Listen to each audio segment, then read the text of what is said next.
And ever since this news broke about Anthony Joshua and Ruiz, the rematch being official for Saudi Arabia, we've been going back and forth talking about, you know, if this is good or not, the positives and the negatives of the whole situation. Regardless of that, I mean, obviously I have DAZN, so it doesn't really matter to me. I'm gonna watch the fight on DAZN. I wasn't gonna go to the event live anyways, so it really doesn't matter to me. But doesn't mean I can't have an opinion on what I think about the situation, and doesn't mean that I can't look at it on the surface, from a lot of different standpoints here. What's up, Igloo? Shout out to Igloo in the chat, early bird. So we did a show yesterday about the announcement, Eric and I, and we shared our opinions on it. Now, once again, I'm a hardcore boxing fan. Eric's a hardcore boxing fan. And people say, well, what's a hardcore boxing fan? Well, that means that we're going to watch all the big fights, regardless. Raphael says it matters to us, and I understand that. I mean, obviously, in in fairness to the UK fans, what's been happening recently with all of these UK cards and all the UK fighters coming over to the United States and fighting in US venues. And there's been a shift recently of a lot of the British and UK fighters coming over here because Eddie Hearn has admitted that there's more money over here, and the data supports that. You guys have been getting the short end of the stick because you're not getting the ability to watch the fights in prime time. And I get that. I get that. And I have no problem with you guys saying that you want the fight in the UK. I understand that. I'm not saying that that's wrong for you guys to believe that. But when I look at this whole thing objectively, the whole thing really, if you want to look at it objectively, is about DAZN. Because DAZN has invested a lot of money in Matchroom, reportedly with the big deal that they have, close to $1 billion, I think over 8 years it is, or something like that. So they're putting about 200 million a year into Matchroom. They're investing a lot of money into Matchroom. Okay? And DAZN has said all along that the goal was to make a big splash here in the United States market because they realize that this is the largest market in the world from an economic standpoint. And their goal all along was to get and continue to increase subscribers from the United States. That was the goal all along. So they wanted this fight in the United States, the rematch, preferably in New York. They wanted it here badly from a financial standpoint. So by me and Eric, or Eric and I should say, excuse my grammar, for Eric and I to say these things, it's not opinion. It's facts. It's facts. It's not emotion. It's facts.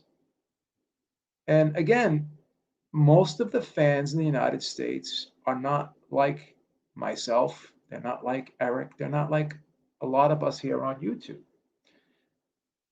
If this fight is on at 2 o'clock in the afternoon, on a Saturday afternoon in America, in the summertime,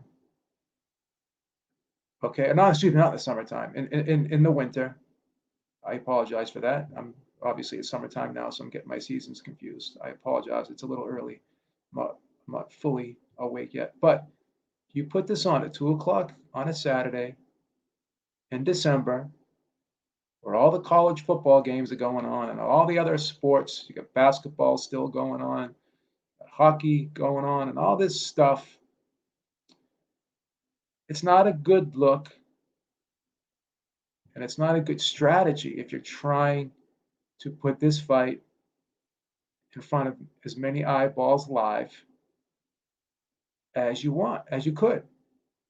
Because again, the goal is to get US subscribers. It's to get people from the US subscribing to the zone and watching these fights. And also, the goal was to make Anthony Joshua an international star, a crossover star, to build his name in the United States.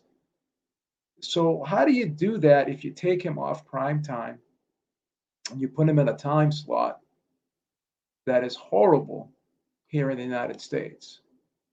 And then the UK guys will say, well, it's great for us. Okay. But from DAZN's standpoint, they don't even offer DAZN to you guys. You guys are going to watch it on Sky. And in fairness to you, again, and credit to you, you guys will stay up till 4 or 5 o'clock in the morning to watch Joshua. Quite frankly, a lot of people here in the United States, they won't.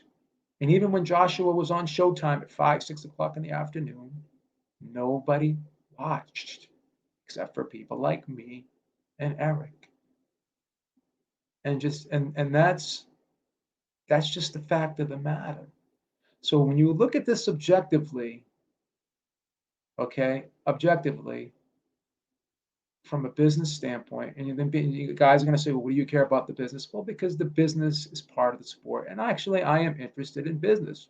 Numbers interest me. Financial stuff interests me. Do I put that over the fight itself? No. But at the end of the day, it's still part of the sport. Should it be the main part of the sport? Well, it is to the promoters. It is to the people who are involved in the sport, basically, for the most part. So that's the thing. So I can guarantee you DAZN is not happy about this. They're not. And regardless of the amount of money that is being put up by Saudi Arabia, I think as a whole, I think the fight would have been bigger in the United States. So it just makes sense from a financial standpoint, from a standpoint of being able to put this fight in front of as many eyeballs as possible. That's the goal of the promoter, to do that. But in Eddie Hearn's defense, again, he's looking at the long game. He's looking at potential fights down the road with Deontay Wilder and Tyson Fury. So he's more concerned about those fights right now than making money off of this fight. Obviously, he doesn't want to lose money on this fight, and obviously the goal is to make money.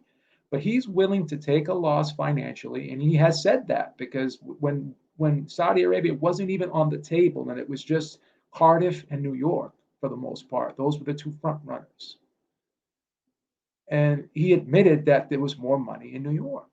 And the data suggests that, guys. Again, look at Canelo Golovkin and look at Klitschko Joshua. Canelo Golovkin, the first fight, generated $127 million. Did a live gate of $27 million. And you guys can talk about your stadiums all you want, but the Klitschko Joshua fight did a live gate of 12 million with 90,000 people in attendance. So when you put a fight in the stadium, obviously there are a lot of cheap seats, because again, my own personal opinion, I don't think boxing is a sport that's really made for stadiums, because who wants to sit way back in the nosebleeds in a stadium looking at two ants throwing punches? And then you can sit there and say, oh, we have the Teletron or whatever. Okay, so if you're going to be looking at a monitor, you might as well watch the fight at home. Again, this is objectivity. Okay, the biggest fight in UK history, pay-per-view wise, isn't even Joshua Klitschko. It's Mayweather McGregor. That did more pay-per-view buys than Joshua Klitschko did. Okay? So again, even in the UK, the largest ever purchased pay-per-view wasn't even between, you know, two British fighters. It was between an American and an Irishman. So again, this just shows you how strong the market is over here. Okay, that is just the fact of the matter. No amount of cognitive dissonance can erase that. Now, if you were to sit there and tell me, well, Joshua has made more money than Deontay Wilder, obviously we don't know the exact amounts. We're not looking at their checks, their whatever. But I think it's safe to say that Joshua has made more money than Deontay Wilder. We can admit that. Um, if you were to say that Joshua is more popular worldwide than Deontay Wilder, I'd have to agree with that. These are irrefutable facts. I mean, it's very hard to argue against those two statements. Um, there was a time when I thought Joshua was the significant A side over Deontay Wilder. I thought it was a 60-40 fight. But given Deontay Wilder's ability to self-promote and his success at doing that, and given the fact that everywhere Joshua goes, there's always a Deontay Wilder question, and given the fact that Joshua himself admitted that he was thinking about Deontay Wilder more so than Andrew Ruiz going into the first fight, um, Deontay Wilder has really, really, really increased his position, if, going into negotiations with this fight. And you can make an argument, yes, that he deserves 50-50 now. 2 years ago, I would have said no.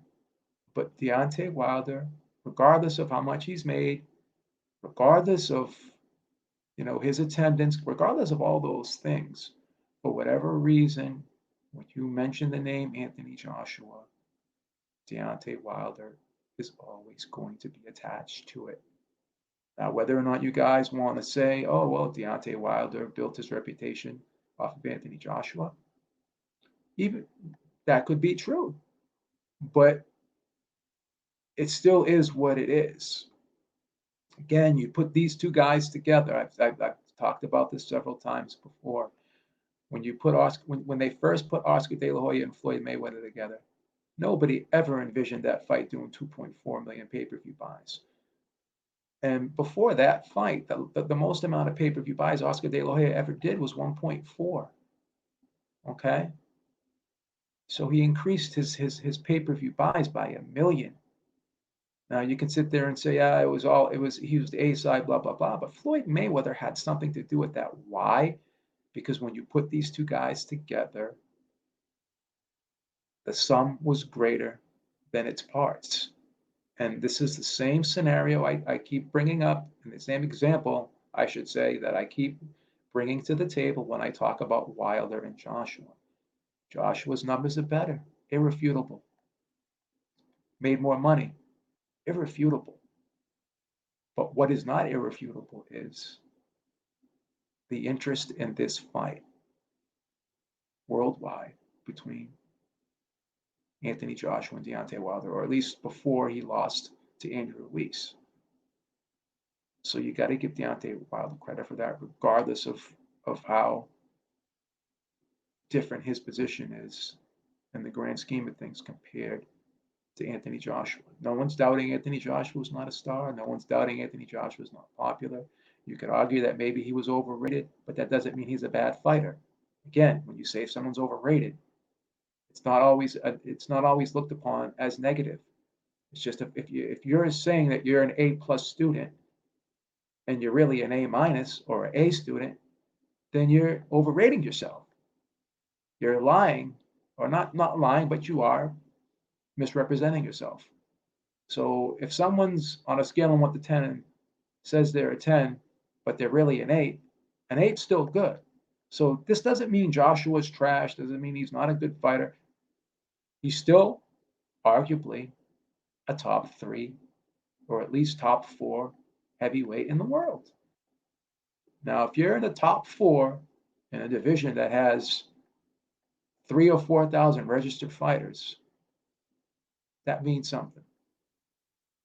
So, looking at this objectively, people are saying, well, Eddie Hearn is in total was in total control and is in total control of the situation here. But why would you ever need to compromise? Why, if you're in 100% total control of a situation and you said out of your own mouth, if it's up to me, this is a quote, if it was up to me, the fight would be in Cardiff. So here's the problem with Eddie Hearn. Here's the problem with Anthony Joshua. And this is why they get so much heat from people like me. It's the double talk. Andy Ruiz will be told where the fight is, and he will either accept it or not accept it. If it was up to me, the fight would be in Cardiff. Well, according to you and everybody else, it was up to you. It was up to Anthony Joshua. So if it was up to you and you had 100% control over where this fight was going to be, then ask yourself, guys, why was this fight not in Cardiff? I will go over it one more time for the slow people. The reason why this fight was not in Cardiff, even though it was put in the contract that they had the say of where this fight was going to be, they were in control of that. Ruiz still had to sign the contract. And if Ruiz doesn't sign the contract, the negotiations get dragged out. Again, they get dragged out, and this thing could have been dragged out months or even a year. And then if it went to litigation, then they would have had to wait for this case to go before a judge if it was going to go to the Supreme Court. And what court would it go to? Would it go to a UK court? Would it go to an American court? Probably would go to an American court because the first fight was in the United States, right? So the contract was for the United States, and the rematch clause was in the contract, and I believe that the contract was drawn up in the United States because it was a United States based fight. Eddie Hearn has offices in the United States. I think he has an office in New York. So this would have went before a United States Supreme Court judge. And given the environment in America right now with this debate about illegal immigration and this debate about there's a lot of class warfare going on right now. There's a lot of divide between people who are on the Democratic side saying that the people on the Republican side are racist, they're anti-immigrant, and all this and that. This goes before a Supreme Court judge who's slightly liberal. Who knows what's going to happen? Andrew Ruiz is a Mexican American right now, and right now there's a war going on now between the two sides in America: the Democrats versus the Republicans, the liberals versus the conservatives. One side's pro-immigration, and the other side is perceived as being anti-immigration. Andrew Ruiz is part of that American dream. His parents, I believe, if I'm not mistaken, I could be wrong here, they were born in Mexico. They came over here. He was born here, and um, he's strongly into the Mexican culture. He's a Mexican American, but he has strong Mexican roots. Met the Mexican president. So who's to say what would have happened if this got dragged out and went to litigation? It's nowhere near the same situation as the Hasim Rahman Lennox Lewis case because Andrew Ruiz did not say no to the fight. He wanted the fight on what he perceived to be was fair terms in his viewpoint. And once again, as I said, there's such a thing in law called an unconscionable contract. If this went before a Supreme Court judge, preferably a liberal one, or possibly a liberal one, I should say, possibly a liberal one, I should say, if this ended up going before that type of judge, and he's looking at this contract, and he decides that this contract is unconscionable, then once again, concessions would have had to have been made. And concessions were made because if you're in total control and you say out of your mouth, if it was up to me, the fight would be in Cardiff. Anthony Joshua said, I would rather have this fight in Cardiff. These are all quotes. These are all quotes. Unconscionable contracts are reality, Igloo. They're just not in your reality because you don't understand them. I won a case, as I said before. I signed a non-compete. That was an unconscionable contract, and I won. You don't know anything about contract law. If you say those things, you can't just claim unconscionable contract anytime you have a contract you don't like. Again, the courtroom is filled with a lot of people that signed contracts. Go across the country, go across the world, and look at the majority of the court cases in the world. A lot of them, probably about 70 to 80% of them, were people who signed contracts who aren't happy with the result of signing the contract, and now they want out of the contract, and the other side is suing them. So you can make statements all you want, but your perception, sir, will never be reality. Again, you get reality here when you come here. You're not going to get your version of reality. You're going to get their reality. When people say this is their truth or this is his truth or her truth, in the real world, there's only one truth. Now, there's different opinions, there's different viewpoints, there's different perspectives. But at the end of the day, there's always going to be one truth, whether or not you want to believe it or not. So unless you have ever been in a case that was involved with an unconscionable contract, like I was, because I won, signed a non-compete, and I won because the employer had said to me in the contract, I signed it because I wanted the job, said if you leave this place, you cannot work within a 50-mile radius of this job. I challenged it, went to court, and I won. Because why? The judge looked at it and said, this is unreasonable.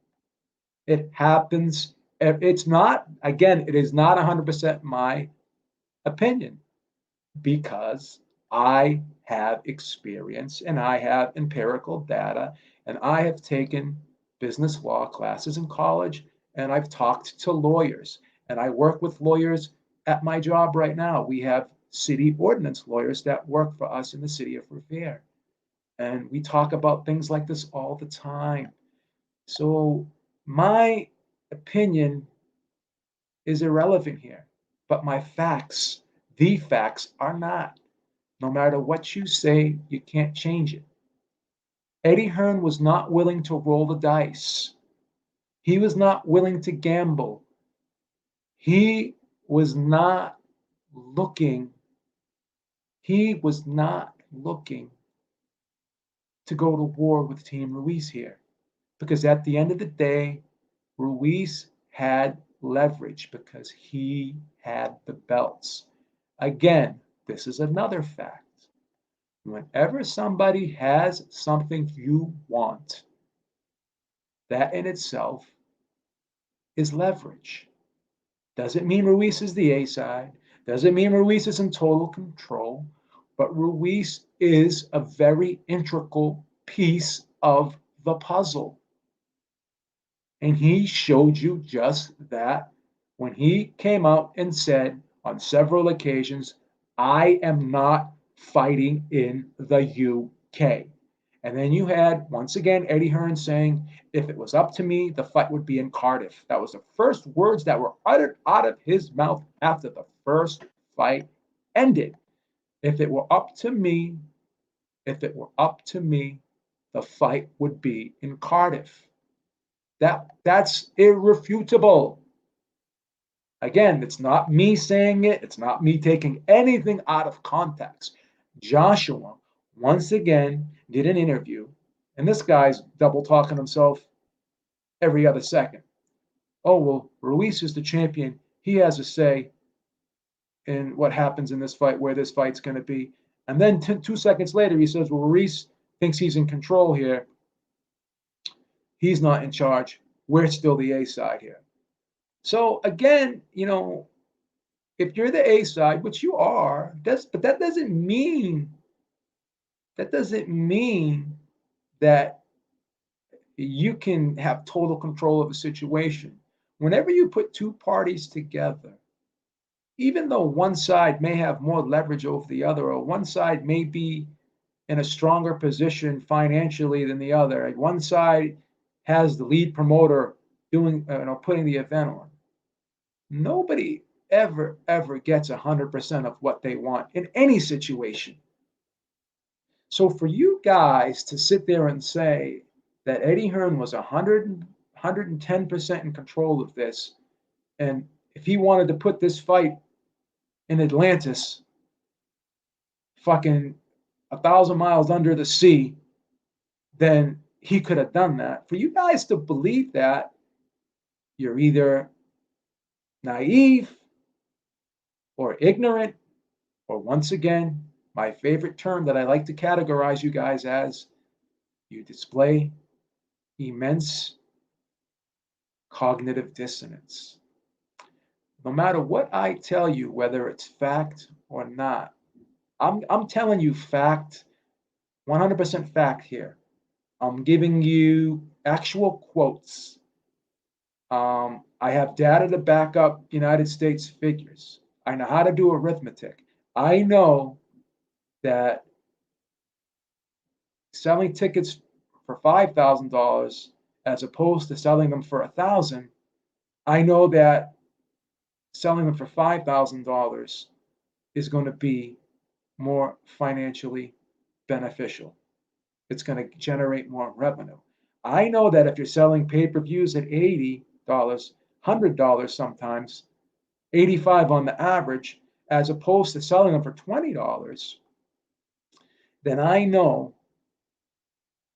selling them for $85 is going to be more profitable. Let me ask you guys a question. Do you think Lamborghini sells as many cars as Toyota? Do you think Lamborghini sells as many cars as, or sells as many Corvettes as Chevy does? So the answer to that is no. But is Lamborghini a more profitable company than these other two companies? Probably, right? Because you don't have to sell as many if you're selling something for 5 times the amount. Doesn't matter. Joshua Wilder can sell 500, 500,000, 600,000 pay-per-view buys. Okay? 500, 600,000 pay-per-view buys in the United States. And it could sell 1 million in the UK. Doesn't matter. Doesn't matter because it's still going to generate more money because, again, it's all about the cost of the pay-per-views. It's all about the cost of the tickets. Okay? Once again, too, what's the visual going to be like watching a big time fight like this with 5,000 or 6,000 people in the arena? And these guys are basically the dignitaries in Saudi Arabia. These guys are basically the dignitaries in Saudi Arabia that are probably not even really like real boxing fans. Okay, what's the atmosphere going to be like in there? What's the crowd going to be like? What type of viewing experience is that really going to be? You got, I mean, honestly. And then, yeah, and again, I don't want to get political here, but then you have all of the issues about how Saudi Arabia treats people and a lot of the controversy going on over there, how they treat women and all this shit. And even though they are an ally of the United States, there are still a lot of Americans who don't have a high opinion of Saudi Arabia. So then you got to deal with that backlash. If you wanted to put this in a neutral territory, there were a lot of other places you could have put it.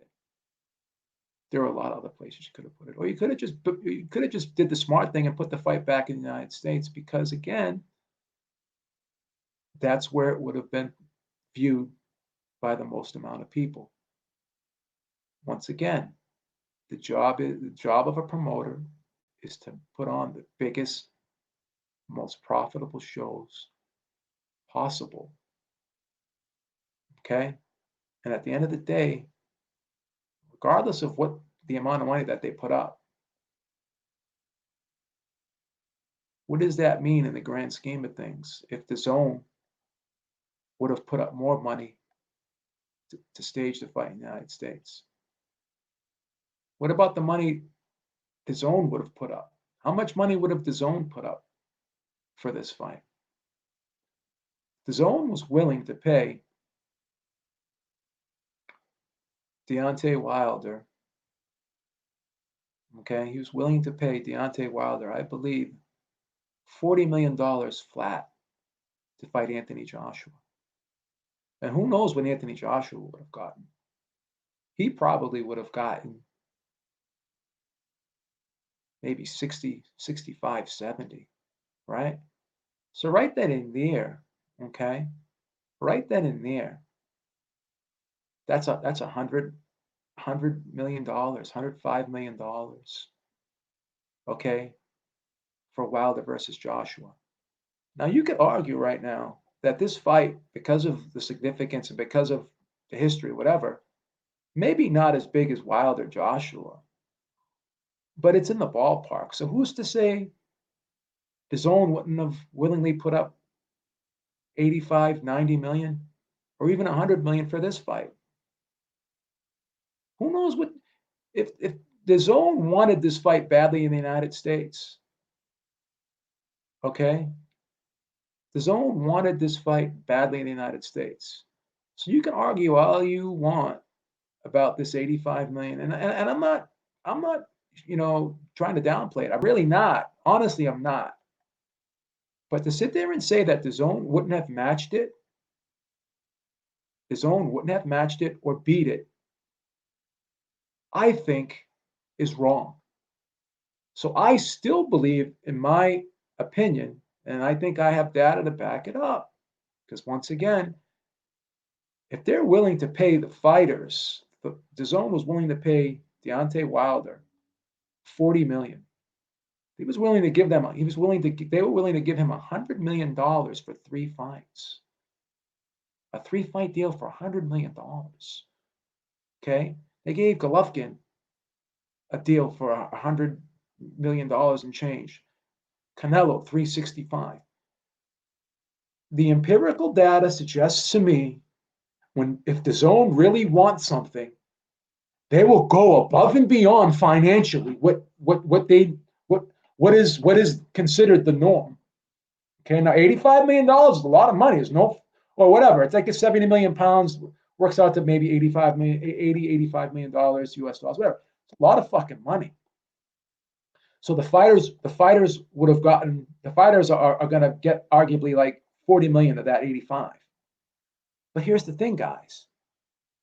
The DAZN was willing to give Wilder 40 million and Joshua probably at least 60, maybe 70. Who knows? 60, 65, 70. Who knows? Who knows? That's $100 million right there in just purses. Okay? That's $100 million in purses.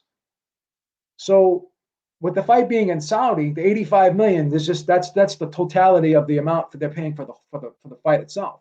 That's not what the fighters are getting. The fighters are gonna, they're saying the fighters are gonna split $40 million, roughly $40 million. Okay? Klitschko Joshua split $30 million in revenue off of a $55 million fight. So everyone else has to get paid too, whatever. So if the purses themselves for a potential Joshua Wilder fight were 100 million just for the purses, how much in totality would the fight be worth? You see what I'm saying? So to sit there and say that the DAZN would not have been competitive with Saudi Arabia, and possibly, I think they would have outbid Saudi Arabia myself. I think the DAZN would have put up more than $85 million. That's how badly they wanted this fight. But it was just out of the question that the fight was going to be in the United States. Eddie Hearn said this fight is not about the money. This fight is about giving Joshua the best chance to win the fight. So for anyone to sit there and say, well, Saudi Arabia outbid Madison Square Garden, and I had an argument with this gentleman about it's not about what Madison Square Garden was willing to put up. It's about what the DAZN is willing to pay. Because once again, for people who don't understand how this thing works, okay, the broadcaster is the most important part of any fight. Of any fight. They are the key because the broadcaster pays the promoter and then the promoter pays the fighter. So it doesn't matter what Madison Square Garden was willing to do. It matters what the DAZN was willing to do. They were the ones that were going to put up the money for this fight. They're paying the fighters, essentially, because they're paying Eddie Hearn. They're saying, this is what we're going to give you for this fight. And in the Deontay Wilder Anthony Joshua situation, they were going to pay Deontay Wilder directly. Eddie Hearn was going to be totally removed from the situation. So again, how do I know this? How do I know that? I have data to support what I'm saying because the DAZN has shown a history to put up a lot of money for things and fights that they want. So if you're going to give two fighters in excess of $100 million in purses alone, which doesn't tell you how much the fight is worth in totality, then how much would they have paid for this fight if it was going to be in the United States? Because again, the DAZN is looking at the long game here. They're trying to increase their subscriber base in America. And when Eddie Hearn partnered with the DAZN, that was the goal for Eddie Hearn too, to make a presence for Matchroom Boxing here in America. And this contradicts everything that they set out to do. It contradicts everything. And this is just has nothing to do with bias, has nothing to do with me being a patriot, has nothing to do with anything. If the fight was able to generate more revenue in the UK than it is in the United States, then I would say let's go to the UK. Fuck it. Fuck it. I tell the truth. I don't have a dog in this race, bro. My favorite fighter, as I've said for the millionth time, is actually a UK fighter, and that's Tyson Fury. And I love Tyson Fury, but I tell the truth about Tyson Fury. I hate the fact of what's going on right now with this ESPN deal. I'm not happy with it as a boxing fan. I'm not happy with it. You know, and please forgive me for keep repeating myself about some of these points I'm making, but I just don't think you guys are listening to me, or you're not soaking in what I'm saying.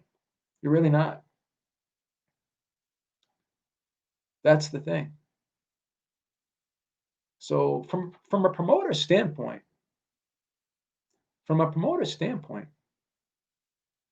as successful as Anthony Joshua has been, as successful as Eddie Hearn has been, from a promoter standpoint, he's not doing his fucking job.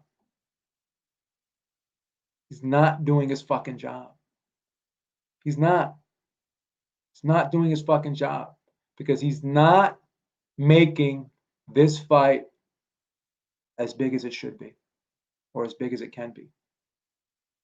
Because, once again, when you have a promoter say, out of his own mouth, I did not say these words. And I've never heard a promoter ever say this about a fighter in my life. He openly said that he said to Joshua, because Joshua wanted to come back to New York.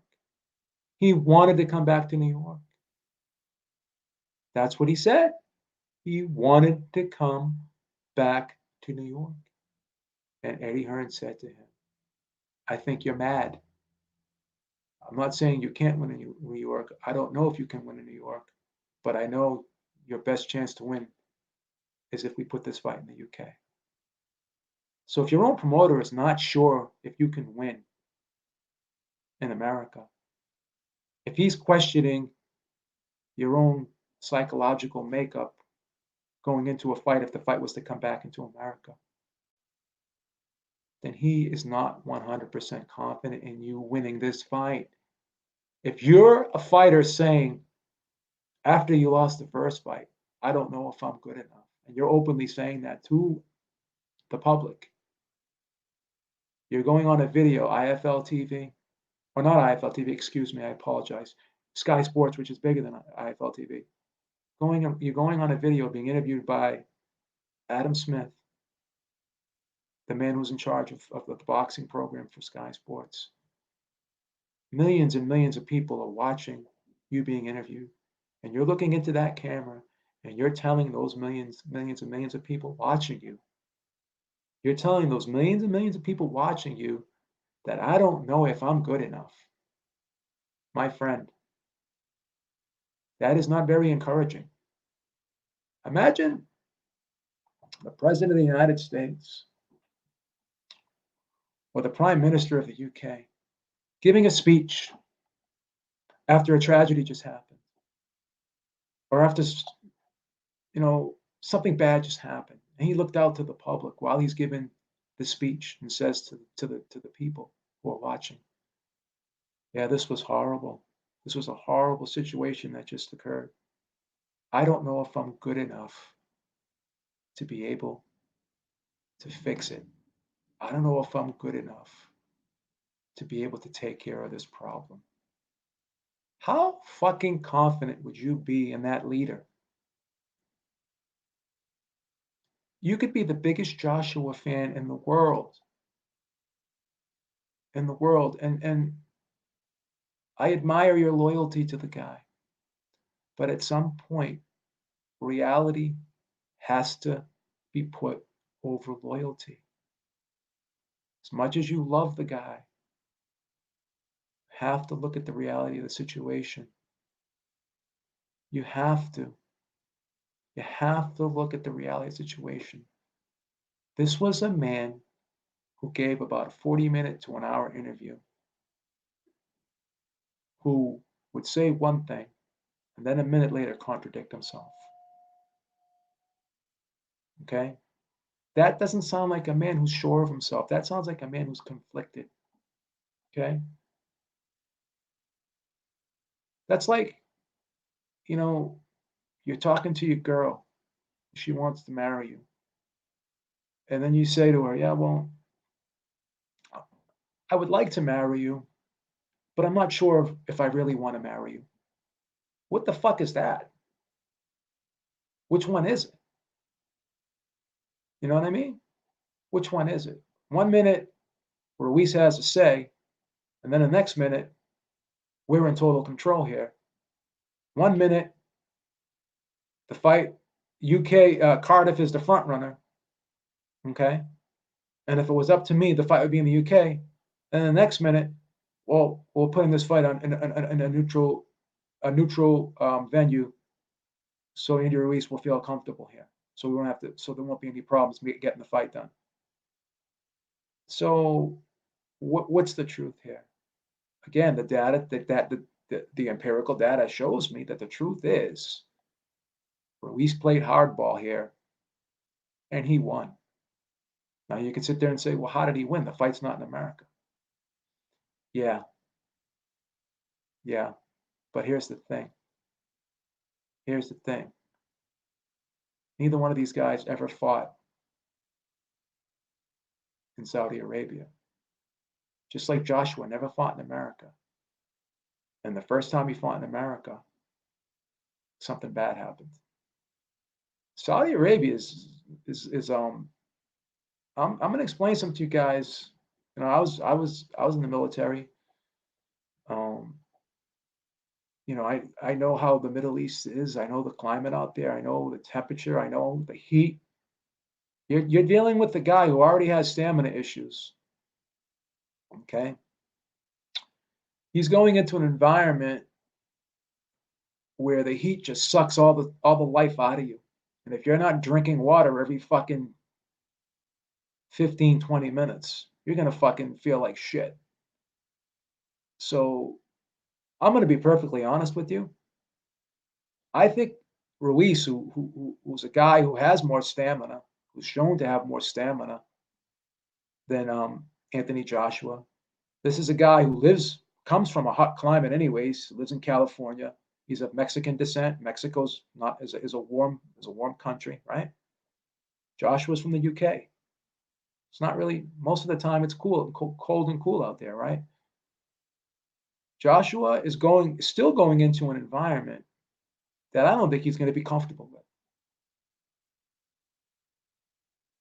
I actually think that this venue is advantageous more so to Andrew Ruiz than Anthony Joshua, who's already proven that he's had stamina issues. So he's going to go into a hot climate right now. He's the guy that's going to be changed. He's going to have to. Obviously, Ruiz is going to have to adapt to the climate too. It's not going to be identically the same to California. It's not going to be identically the same to Mexico. But again, his environment is more closely comparable to this environment than Anthony Joshua's environment. Think about it. It's going to be December. December, Joshua's used to cold weather. Ruiz really isn't. He lives in California. It's not cold in California in the wintertime. It's like still 65 degrees, 70 degrees. Um, so this could end up backfiring and blowing up in their face once again. You know, that's just my opinion. It's not going to be. Yeah, Ruiz lives in a desert. That's correct. So that's what I'm saying.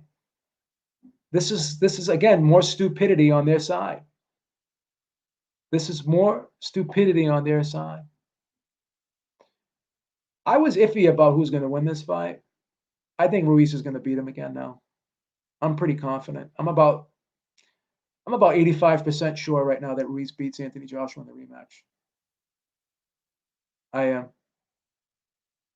I'm about 85% sure that he beats him in the rematch. Because once again, I don't think he needs to come in at 240. Because here's the problem. He's trying to reinvent himself. He's trying to lose a lot of weight in a short period of time. He's already looking very, very lean. We already seen what happened when guys try to take weight off. That's going to hurt his stamina too, because he's going to be losing some muscle mass. He's not going to be as explosive. I think what you're going to see here is an even more flatter Anthony Joshua than you saw in the first fight. To be honest with you, he's going to try and come in at like 239. Meanwhile, he fights at around 250. I said yesterday he should probably come down to 245. He should probably come down to 245, but he's going to go probably down to 238, 239. You watch. And then he's going to be training in a very hot environment too. Okay? I'm being honest with you. Listen to the beep here. Listen to the beep here. I don't think changing everything so fast, going into this environment, which is probably a more difficult environment. Not probably. It is. This environment is more difficult to fight in than New York is. But Eddie Hearn is so stupid. I'm sorry. He's so fucking dumb. He's so dumb. This is a bad move. This is a real, real bad move. It's a real bad move. And that was a great point. Who made that point in the chat that Ruiz lives in the desert already? Now, obviously, this isn't the same as Saudi, but it's like I said, It's more comparable to the environment than Joshua's environment. So, yeah. Hey, what's up, man? What's going on? Let's get the super chats going here, guys. I mean, this is another show early in the morning on a Saturday, cutting into my gym time, cutting into the gym time. Let's chip in. Let's chip in. Chip in with a little bit of super chats here. Come on, baby. What's up, Gonzola? How you doing, brother? Show some love to Ringside Reporter Live, bro. Giving you shows on the regular here.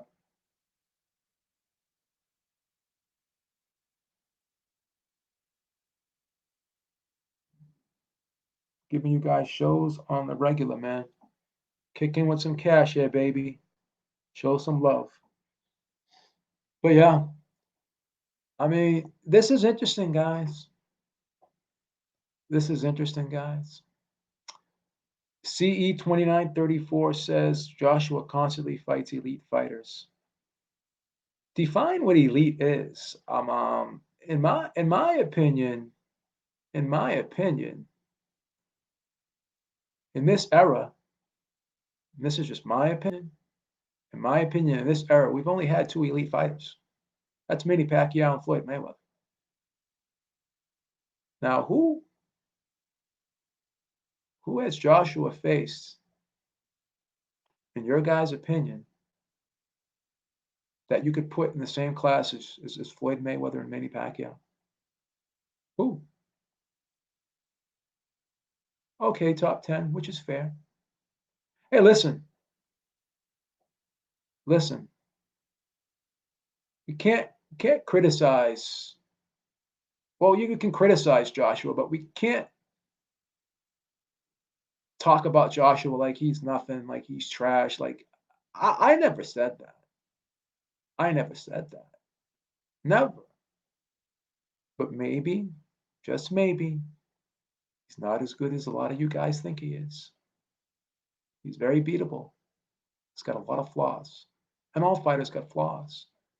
But his flaws have been exploited more and more as time has gone on after that Klitschko fight. We're seeing guys really start to capitalize on a lot of the mistakes that Joshua makes. Really. So I'm seeing Joshua fight after fight regress instead of progress. And you have to ask yourself, is this going to continue moving forward? You have to ask yourself, is this going to continue moving forward? Because once again, the data has suggested that each and every time out after that Klitschko fight, Joshua has looked worse. And it was the culmination of his decline in his last fight. So is he going to just snap his fingers, all of a sudden turn into something that he's not? I got an old saying that I like to use. You can't teach a dog how to climb trees. Is Joshua ever really going to be fluid? Is he ever going to really have good head movement? Is he ever going to be a defensively responsible fighter? Is he ever going to correct that flaw of throwing that lazy jab out there and leaving it out there and constantly getting countered over the top with right hands, which he's been showing that weakness fight after fight after fight, more so than ever after the Klitschko fight. Guys are tagging him. He's getting tagged and getting hurt in every fight. And granted, he's coming back and winning these fights. Kudos to him. But this is a man who has regressed. He has totally regressed. There's no question about it. This man has regressed. It's gone down. It's gone down every fight. You know? And that's the fact of the matter is. Yeah, I mean, Coach C, I mean, fact of the matter is They're going to sit there and tell us how wild there's nothing, how wild there's this, how wild there's that, but they continue to talk about them. Why? Because these two guys are going to, just like Pacquiao Mayweather. I mean, they're going to be linked forever. Even if they fight, they're still going to be linked forever. That's just the way it is. Yes, he was. Yes, he was. Parker hit him with a good right hand, stunned him. Povetkin hit him with a good right hand, stunned him. Takam was hitting him with right hands. You know, yeah, he's been stunned every fight. Parker hit him with a right hand and stunned him. It was a good right hand. It was a clean right hand, and he stunned him. Got his attention. What's up, Mr. Boston today? How you doing, brother? Shout out to you. Thank you for stopping by. Appreciate it. Again, Takam was losing the fight clearly. There's no question about it. But go back and watch the fight. He was landing right hands. I know what I saw. I know what I saw. So it is what it is, man. I mean, I'm not lying. I mean, no fight is perfect. I get that. I get that. No fight is perfect. We got that. But again, this guy's flaws are becoming more and more evident. They're being exposed more and more as time has gone on. And the more time goes on, other fighters are going to watch Joshua, and they're going to keep collecting the data. Andrew Ruiz scouted Joshua. He knew his weaknesses, and he capitalized on them. He capitalized on them. So that's just the way it is, bro. That's just the way it is. Never again, what I said was they all have flaws, but his flaws are becoming more and more exploited more regularly, and he's actually declining more so every fight instead of getting better. That's just the fact of the matter. Okay, but Fury improves. Fury has a plan B. This guy doesn't have a plan B. You can't compare the two, bro. Fury got up in the 12th round and continued. Joshua couldn't. That's it. And Fury was hit with a much bigger puncher, and he got up and he continued. So it is what it is, bro. Yeah, that's a weird opinion. I mean, if you can't acknowledge Fury's talent, then I don't think you want to. I think you're just telling yourself that because you don't want to make Joshua look bad. So he fought Wilder. Joshua didn't. Why? Wilder's better than anyone Joshua's ever faced, my opinion. And Fury fought a much better version of Klitschko and was never in any danger or threat of losing that fight. And he schooled Klitschko. He won the fight 9 rounds to 3, 10 rounds to 2. Joshua almost lost the Klitschko fight, almost got knocked out in it. You can't compare the two guys. And Fury comes back at 75%, and in my opinion, beats Wilder at 75%. Coach, I admit, I mean, I can't defend the opponents. That's why I'm a real one. I'm a real one. Once again, this whole thing about resumes.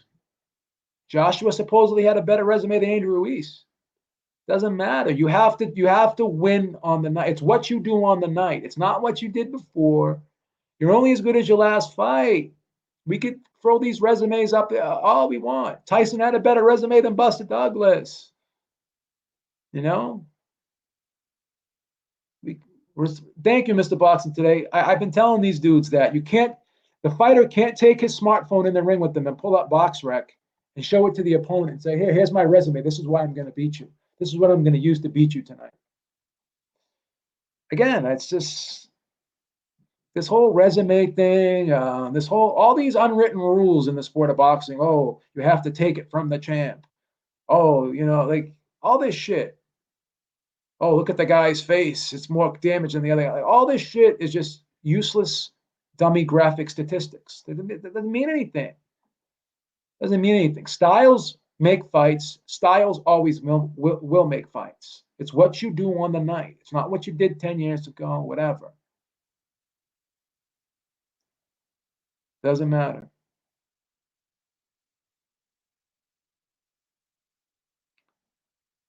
I'm criticizing Fury's opponents as a fan because they're fights that I don't particularly want to watch. I'd rather see better fights. You know, that's why I can speak objectively. That's my opinion.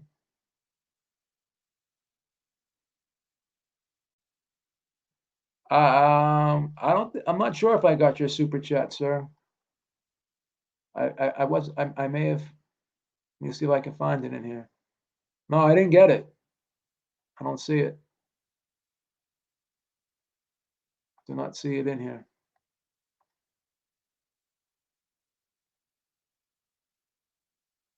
I do not see it in here. Sorry, I don't see it.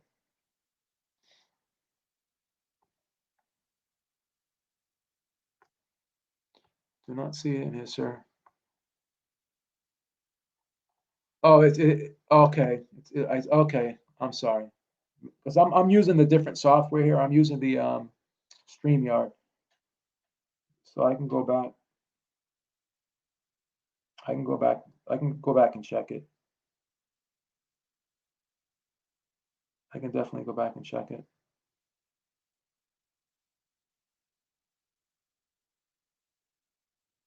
Thank you for the super chat though, brother.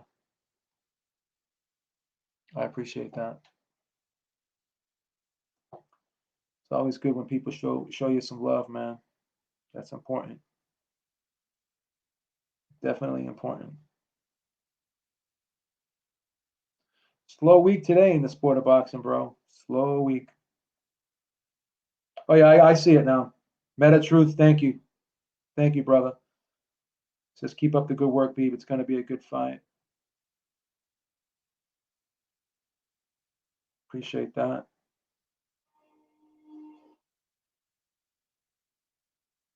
It's gonna be a good fight. Yeah, I appreciate that, brother. Thank you so much. All right, guys. I am going to complete this live stream. Thank you once again, as always, for joining me here. Thank you for your super chats. Feel free to give us more here as we continue to put on these shows for you day in and day out. Um, thank you so much, man. Enjoy the rest of your day. And I'm considering maybe jumping back on later. I don't know. I'm not really excited for this Virgil Ortiz fight, but a lot of people are asking me to do a live broadcast for it. I'll see how I feel later. That's a possibility. All right, peace out, guys. Enjoy yourselves and have a great day, man.